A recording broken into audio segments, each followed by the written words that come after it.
Because if you sell naively the Rafale to, I would say, some countries, and if you open the Rafale Club like to some countries who are not like really friendly, you share in a way the secret of our nuclear deterrence. What is not studied enough is how the Pakistanis are getting the know-how of actually flying the Rafales and how the way the Rafales function. The French government, after like the Operation Sindor, they say, no, the leak is not coming from there. But when you spread your equipment all over the world, in some countries, it seems allied countries, but they are acting differently. Pakistanis like pilots were riding like Mirage 2000. So they've been trained on French aircraft like for more than 20 years, I would say, 30 years, sorry. So it's highly relevant. Like Pakistanis are found not only in civilian cockpits, like you say, but also in the military ranks of Gulf Air Force. Turkey is an ally, but at the same time is a competitor like in Mediterranean Sea, in Libya, for example. And they were really hostile. And even like our intelligence service in France, like they pick up a lot of case with like Turkish intelligence officers trying to gather information in our defense industry. 3 months after Operation Sindoor, new details continue to emerge. While much has already been discussed in inter-strategic circles, there remains an overlooked concern with far-reaching implications for national security and air power planning. India has recently taken 2 major steps in this direction. First, acquiring additional Rafale jets from France under the 114 MRFA program, critical at a time when our squadron strength is quite low. And second, partnering with French aerospace leader Safran to co-develop a jet engine for the 5th generation AMCA program. Now, these moves deepen the India-France strategic partnership, which is rooted in trust and resilience. And yet, recent standoffs with Pakistan reveal a complexity. Is there a need for a delimitation of the Rafale Club? While India invests heavily in Rafales, Pakistan gains indirect exposure to the same platforms. This happens in 2 ways. Through its growing defense ties with Turkey, a NATO member known for reverse engineering Western systems and BVR capabilities, and second, via joint exercises with Gulf states like Qatar and soon the UAE maybe. Now, Qatar especially operates Rafales and permits the Pakistani pilots limited interaction with these aircraft. But that's not all. Many of these Qatari pilots flying these Rafales are also Pakistanis. So this raises critical questions. How much familiarity is Pakistan gaining with French origin platforms and tactics, including BBR dynamics? How might such exposure impact India's short and long-term qualitative edge and procurement pathways?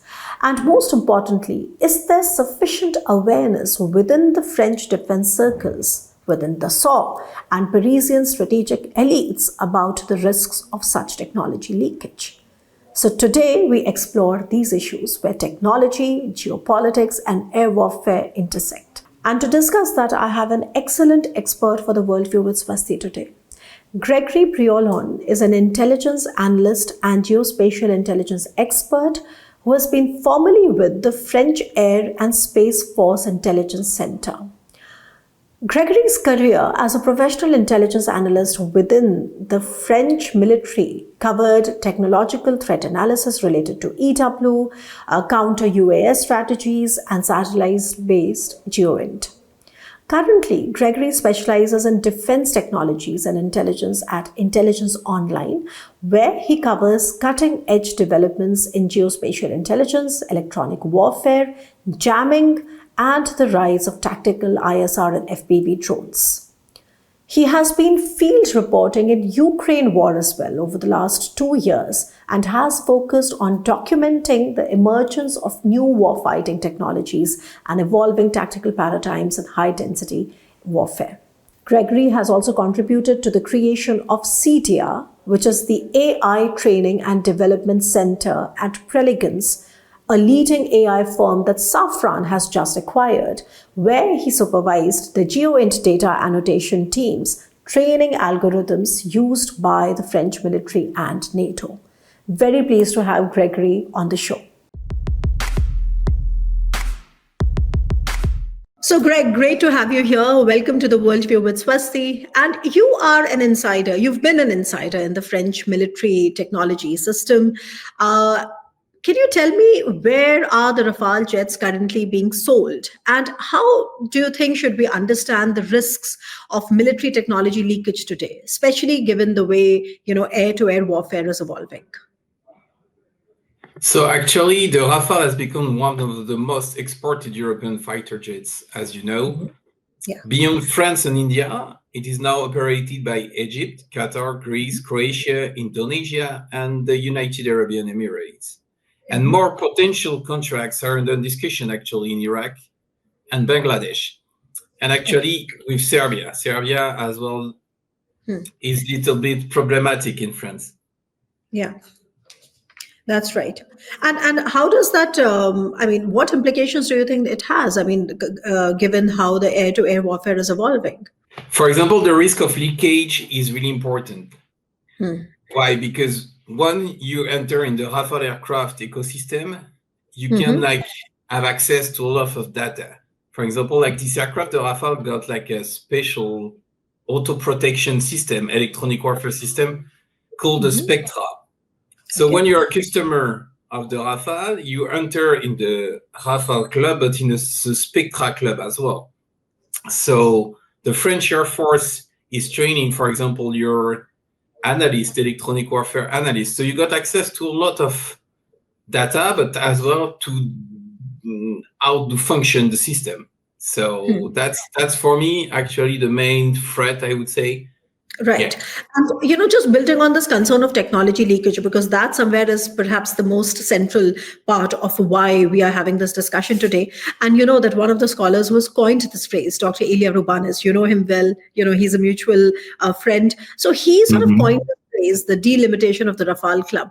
Now, do you think, or could you reflect a little bit on whether the sale of Rafales, right? I mean, across these different countries that you mentioned Qatar, you mentioned Bangladesh, you mentioned Serbia, and these have different strategic cultures and interests, I would say, from say, for example, India and France, right? Especially from looking at it from India's perspective. Okay. Now, do you think that this needs some sort of a strategic delimitation in the way that Dr. Rubanis has argued? What are your thoughts on that? Because I understand that on the one hand is this argument of getting more buyers, because defense industries need buyers to thrive. But on the other hand, there are crucial national security concerns. So how do you reconcile the two? Dr. Ilya Rubanis, for me, is really, like, his theory is really pertinent. The Rafale Club, like we said, has expanded rapidly, but not all members share the same strategic worldview. For example, Serbia is a striking case for me. While Belgrade is acquiring Rafale, its intelligence services maintain deep ties with Russian intelligence networks, with the GRU and the SVR, and the country is widely regarded as a SIGINT platform, actually, for Moscow. So it is naive to assume that Russian officers will not have opportunities to scrutinize Serbian Rafales. You know what I mean? Yeah.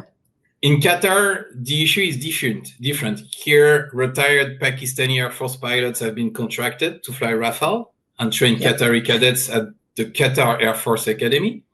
This does not provide direct access to source code or the core of the Spectra electronic warfare suite, but it does give Pakistan valuable doctrinal exposure to the Rafale. This is why delimitation matters, I would say. India and France see Rafale as a strategic tool, while in Doha or Belgrade, it is a part of a transactional or prestige-driven procurement that may not respect the same red lines. So for me, that's the point. So I want to pick your brains a little bit on the doctrinal exposure, because this is a question that we in India want to understand better, right? We all understand Turkey has been supporting Pakistan. We all understand China has been supporting Pakistan. And in my opening remarks, I also mentioned that what is not studied enough is how the Pakistanis are getting the know-how of actually flying the Rafales, and how the way the Rafales function, and how their air-to-air capabilities function. With respect to how they're getting this exposure through the Gulf countries. And here Qatar, of course, is a problem. You mentioned that. In your remarks, you mentioned that there is a limit to the doctrinal exposure that Pakistanis get when they fly with the Qataris. Could you just help us understand this a little bit more?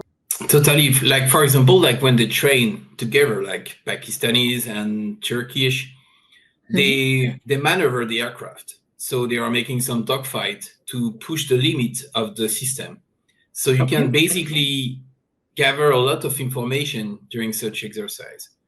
Even, for example, like when you're a Qatari officer piloting a Rafale, you got a full training in France. And this training, they bring it back to the Air Force Academy there. So they know how the Rafale is working. Like, for example, the data link, like how the Rafale is communicating with other aircraft. All those information are really precious. Because if you want to know a system, you need to train yourself on it or with it. And actually, it's the case. Like the French government, after like the Operation Sindor, they say, no, the leak is not coming from there.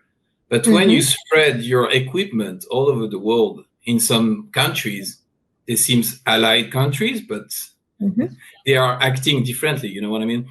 For example, during like Anatolian Eagle exercise, the Qatari aircraft are training with the Turkish, but you've got as well some Pakistani assessors around. So they've got access to all those data. They are like gathering about how the Rafale is working in such condition of aircraft combat. So that's the point. No, so thank you for that elaboration, Gregory. And because this seems to be very difficult to reconcile with national security objectives, because you mentioned Qatar. Also, UAE has now got its first batch of Rafales in January 2025. I mean, do you also see a similar situation unfolding in the case of, UAE? Because it is very much a part of the Spears of Victory air exercises which happen, in that region. And I'm just asking because, I mean, Qatar, of course, we understand, but then this is something that we understand, we need to understand better.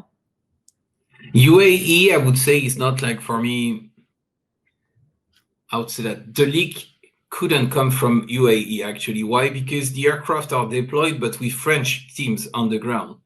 So you've got a lot of like ex-French pilots working for the DCA group, like Defense Conseil International. They are training the pilots. They are training the maintenance teams as well. So, and even it's in Al Dhafra Air Base, like in Abu Dhabi. So you've got a lot of French assets here to monitor the activity around the aircraft. So it's not the same case as Qatar. In Qatar, for sure, you've got Dassault teams there, but you've got much more possibilities to have leak in Qatar than in United Arab Emirates. Right. Okay. Now, just to understand the situation in Qatar better. Now, it's just strange that we in India should be reading more about just how diversely deployed are the Pakistani pilots. And here I mean both civilian and military pilots, because we know that 150 Pakistani engineers are developing the fifth generation Khan project, which is the Turkish fifth generation aircraft. But then the Pakistani pilots are also the pilots for Qatar, isn't it? So could you just help me understand how long have the Pakistanis been flying these military assets, and especially the French military assets that Qatar buys from France? It's basically simple because as India, like for decades, Pakistanis like pilots were riding like Mirage 2000. So they've been trained on French aircraft like for more than 20 years, I would say, 30 years, sorry. So it's highly relevant. Like Pakistanis are found not only in civilian cockpits, like you say, but also in the military ranks of Gulf Air Forces. So they are pretty everywhere because they are skilled on French military aircraft. They are able like to train the Qatari pilots as well. And I think basically like not a lot of people knows that, but like Gulf region pilots are not pretty good and pretty skilled. And why Pakistanis are interesting for them? Because they've got skills. Because like Pakistan and India are at war like for more than 5 decades. So they've got like some experience in air-to-air battle, air-to-air combat. So they know Dassault aircraft, they know the technologies. So that's why they are the best candidate to pilot those aircraft. So that's what's for me, the leak is coming from there. because this is especially sensitive as they have direct access to Rafale and to advanced systems such as Spectra. Because actually, the French Ministry of Defense or Dassault, they are saying like it's just allegation. We don't have any like direct proof of that, but it's feasible. Like everyone in the Gulf region knows that Pakistanis pilot like vets from the Pakistani Air Force are in the Qatar Air Academy. They are on the airfield of the Qatar Air Force. So it's well known. Everyone knows that. Right. So, I mean, in many ways, this looks like an inadvertent technology leakage, right? And but before I ask you to sort of come to more specific, examples between France and India, but can you also help us understand a little bit more? Because I myself have been working a lot on how the new order that is emerging, especially in cross-cutting defense value chains, is radically different from how things were until a few years ago. Okay, with the advancement of technology, of course, how it has kind of changed the defense value chains.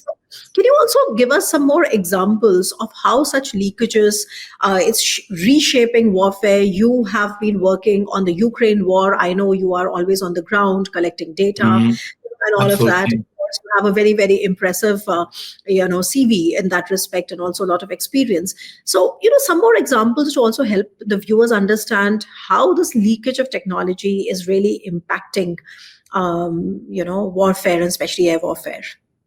Basically, I've got one like even connected like to the conflict between India and Pakistan is the use by Azerbaijan of Israeli drones during the war against Armenia. Like Azerbaijanis, they've got like mainly actually Turkish drones and Israeli drones, like the Arab or their RP, and those technologies they are used by India actually. India is buying such drones to Israeli defense company like EIA. So basically, Pakistan got knowledge about those drones used by India. Why? Because Azerbaijan is gathering them like information about those technologies.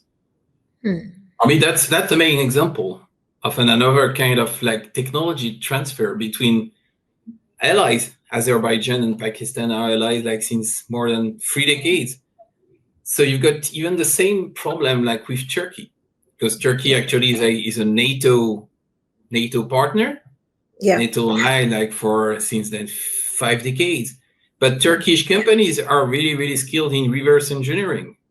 They are using NATO technologies, and so they are like copying a lot of them. And actually, they are building their own like defense industry sector with retro engineering. For decades, they were using Germans' weapons in their army, and they just like made retro engineering, and actually they are building exactly the same system technologically. So that's pretty impressive. When somebody asks us for reverse engineering or about our ideas on reverse engineering, the example that comes to our mind is China. Always.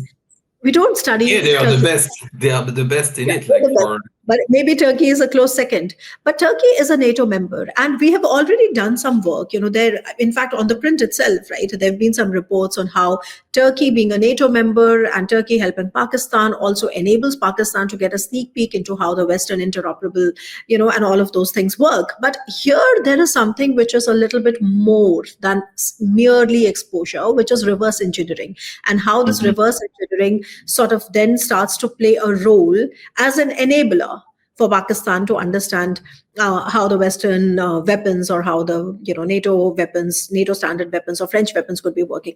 Just your little thoughts on Turkey's journey with reverse engineering. What all do they reverse engineer? That's an interesting question, because even mainly because I work like a bit in French Air Force intelligence, and it was like for us in 2022 like the main threat. Turkey is an ally, but at the same time is a competitor, like in Mediterranean Sea, in Libya, for example. And they were really hostile. And even like our intelligence service in France, like they pick up a lot of case with like Turkish intelligence officers trying to gather information in our defense industry. They try like to gather information about our drone sectors, about artificial intelligence, military developments. So they are our ally in the NATO, but they are competitors, and even they are acting on our soil. And actually, it's a crazy stories. Like we got a lot of them in France. But then doesn't it sort of again not make sense that France would be selling or Dassault would be selling some weapons to Turkey? Is that right? Or because I heard some news about that as well. Alors, actually, they are cautious on the Turkish market because for them, like Turkish market is interesting as well. For Safran, for example, for Dassault as well. Yeah. So they try to make agreements. They try to make joint venture as well on the Turkish market, but they are pretty cautious because, for example, for the last defense industry show in Istanbul, a lot of French companies were there, and they were there because it's a huge market. But at the same time, they are really scared because if you sign an agreement with a Turkish company, you are not sure that your technology will not disappear in the wild. So, but actually, it's mainly not just with Turkey. I would say with a lot of countries because, for example, I'm working, as you say, like in Ukraine. Ukraine is our ally actually, but we got the same trouble of retro engineering in Ukraine as well. Yeah. When French or Western dev tech company deliver technology in Ukraine, you are not sure that your technology is not copied somewhere. Yeah. So that's the main thing. Actually, I would say everyone is spying on everyone and try to copy the technologies. Because like you say, China, they were the best in retro engineering because it's easy you just like buy a technology, you open it, and you've got the secret. And that's precisely why we've been arguing that this military technology leakage is actually putting together a completely new generation of cross-cutting defense value chains, and where this military technology is become extremely diffused and getting into the hands of actors at a cost where they otherwise would not have access to. And this is kind of reshaping modern warfare, and this should be reshaping the response to that modern warfare. And that's exactly why I'm having you on the show here. But also, that makes me wonder, Greg, what is the French position on this? Because this is a very obvious writing on the wall. I ask you this question because India-France strategic, cooperation is historical. It's rooted in mutual trust, etc. And French are no strangers to the Indian defense needs. If this is something which is so obvious, I mean, why is it that the French are allowing for the Rafales to be sold everywhere? That makes this case even more problematic. Actually, for me, French position is the good one. It's fair because when we sell system, like for example to India, we are selling you the same system as the French Air Force. So it's fair agreement. For example, like if India would buy like F-18, they wouldn't have the same F-18 as the US Navy. Because American policy is to degrade the material, the equipment. For example, the only one to have the same F-35 as the US Air Force is Israeli Air Force. Like other countries, even European one, they don't have the same aircraft. They've got degraded version. So French policy is fair. Like it's fair on the international business market. We are selling to our allies like the same system as us. We train them as our pilots. So it's pretty fair. It's just the market. Like it's complicated to be a competitor of the USA because USA is a huge player on the international defense system market. Yeah. So French policy is pretty good, I would say. So I don't want to criticize it because it's fair enough. Like we sell the same product for the same price with the same technology as our own Air Force. So that's pretty interesting. So basically, French government and Dassault Aviation on this topic of leak, they maintain that all customers are bound by strict end user agreement. That's the only thing for them to protect their technology. But actually, for me, it's not enough. Yeah. I understand that. A state sign an agreement that you will respect it. No, I completely understand that. See, for India right now, France is perhaps the only bankable, dependable defense partner that we have because United States and under Donald Trump has thrown the partnership under the bus. Russia, of course, is on the other hand, a very old defense partner. I mean, we have a lot of legacy platforms from Russia. We are also making new ones, the BrahMos missiles, I'm sure you've heard of them. But the basic problem remains, which is that Russia remains mired in a war of grinding attrition situation in Ukraine, and we don't know when it'll end, and all its efforts are sort of focused there. And then we have France as one stable partner. The other one is Israel. But if you compare the amount of weapons that we are getting from France, it kind of really outdoes Israel and India, weapons trade. And the purpose of having this discussion is to basically try and highlight these discrepancies so that they can be addressed, because this is really very, very intrinsic to India's national interest, especially as a key takeaway, as a key lesson from Operation Sindoor as we go ahead with our procurements, etc. So, do you think there will be appetite in the SAW, for example, to reconcile this tension between commercial imperatives and strategic sensitivities for say a customer and a partner like India? I think actually is the case. They should change their policy. Okay. For example, like we got actually in France a lot of discussion at the parliament, for example, with the Serbian contract. Because in a way we should sell aircraft, but at the same time we shouldn't share like industrial secret. Because Rafale, everybody wants to co-produce. Everybody wants to, co-produce, co-export, co-design. So how do you navigate it's a really this? competitive market. But for example, like I always say, like French Rafale is the heart of our nuclear deterrence as well. We shouldn't forget that, because if you sell naively the Rafale to I would say some countries, and if you open the Rafale Club like to some countries who are not like really friendly, you share in a way the secret of our nuclear deterrence. You know what I mean? Yeah. Because if nation like Russia can penetrate the Rafale auto protection system as a Spectra, they got access to our nuclear deterrence in a way. So that's a pretty sensitive topic. And I think actually in France, it's complicated for defense industries companies because they want to sell the product. Yeah. The commercial policy is to sell it, whatever it costs.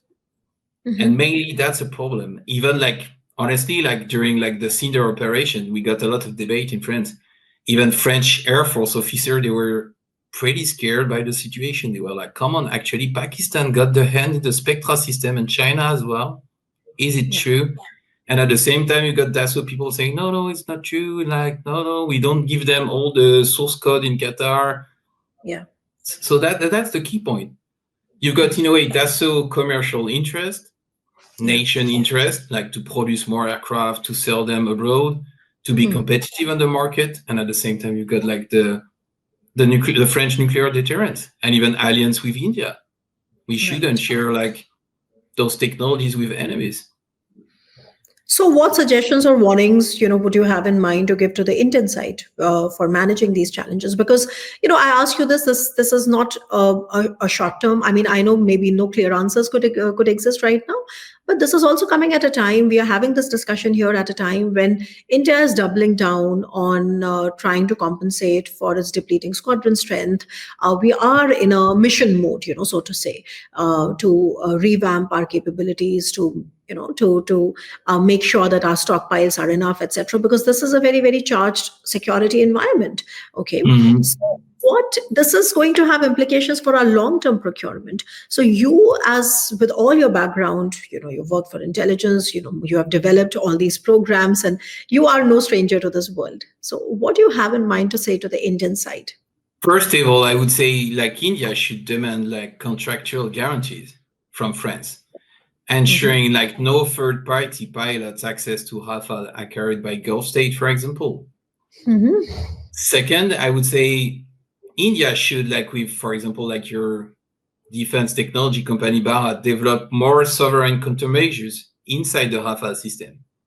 I would say Indian like dev tech companies should be more involved in the next Rafale contract, to develop their own electronic warfare system, to avoid dependence on French like electronic warfare libraries or systems. For example, on the F-35 like Elbit system, the Israeli company did that. The aircraft is in a way American, but the software inside they are Israeli. So I think it should be the same. Okay. I think India like should penetrate more technologically the Rafale system. And for example, I would say in the case of the Serbia contract, with Dassault. India should say, come on, like Serbia is the one of the main ally in Western, like not Western Balkan region of Russia, and you let them penetrate in the Rafale Club. For me, it's another league in a way. You know what, Greg? Actually, that doesn't really pose a problem for India because India has a certain kind of a bonhomie with Russia. So actually, that part doesn't really impact India directly. I mean, you can argue that because Russia is getting pushed with Yeah. China, eventually this could also be a kind of a leakage, or this could be a source of some leakage. We could argue. But what really concerns us directly is how the Pakistani side gets access to it, which is Yeah, more totally. happening through Qatar, because we know that the Pakistanis are flying their jets, not just civilian but also military. Pakistanis are doing joint exercises, etc., etc. So I think you made a very fair point there when you said that India should be asking the French side for contractual agreements that no third party is going to have access to certain things, and also you're asking for more integration and involvement of indigenous Indian tech to sort of For be me, deployed. that's the point. Like that's Yeah, really the point. yeah. That Indian companies like Bharat Technologies should penetrate more like the auto protection system of the aircraft.